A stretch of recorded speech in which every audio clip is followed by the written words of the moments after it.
ప్రజలతో మరింత మమేకమై పార్టీని బలోపేతం చేయాలని కాంగ్రెస్ ఉపాధ్యక్షుడు రాహుల్ గాంధీ సూచించారు. ఉపాధ్యక్షుడిగా ఎన్నికైన తర్వాత తొలిసారిగా ఏఐసీసీ సభ్యులతో 3 రోజులు చర్చలు జరిపిన ఆయన పార్టీని ఓ కుటుంబంలా భావించాలని నేతల్లో ఉత్సాహం నింపారు. విభేదాలన్నీ పక్కనబెట్టి ఐకమత్యంతో కలిసి పనిచేయాలని ఉద్బోధించారు.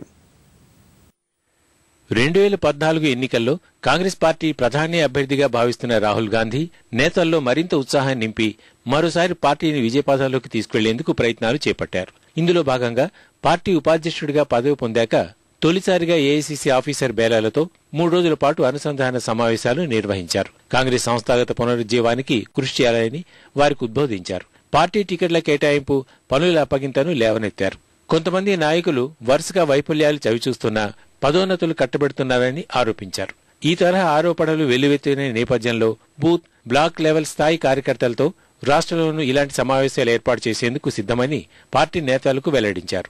పార్టీలో ప్రతిభ ఉన్నవారిని పట్టించుకోవడం లేదంటూ ప్రభుత్వంలో ఉన్నవారు పార్టీని పట్టించుకోవడం లేదని కొందరు ఫిర్యాదు చేశారు. యువ మంత్రి జితేందర్ సింగ్ ఈ అంశాన్ని లేవనెత్తారు. ఈ సందర్భంగా రాహుల్ పార్టీ నిబంధనల గురించి ప్రస్తావించినట్టు సమాచారం. నిబంధనలను అందరూ అనుసరించాలని సూచించారు. పార్టీ నేతలు ఉద్వేగాన్ని నింపుతూ రాహుల్ పార్టీని ఓ కుటుంబంలా భావించాలని సూచించారు. కేంద్ర మంత్రులు నెలకు ఒక్కరోజు ఏఐసీసీ కార్యాలయంలో కూర్చొని పార్టీ నేతలతో మాట్లాడాలని ఆయన సూచించారు. సమావేశాల్లో పార్టీ నేతలంతా మనసు విప్పి హృదయపూర్వకంగా మాట్లాడినందుకు తానెంతో సంతోషిస్తున్నట్టు చెప్పారు.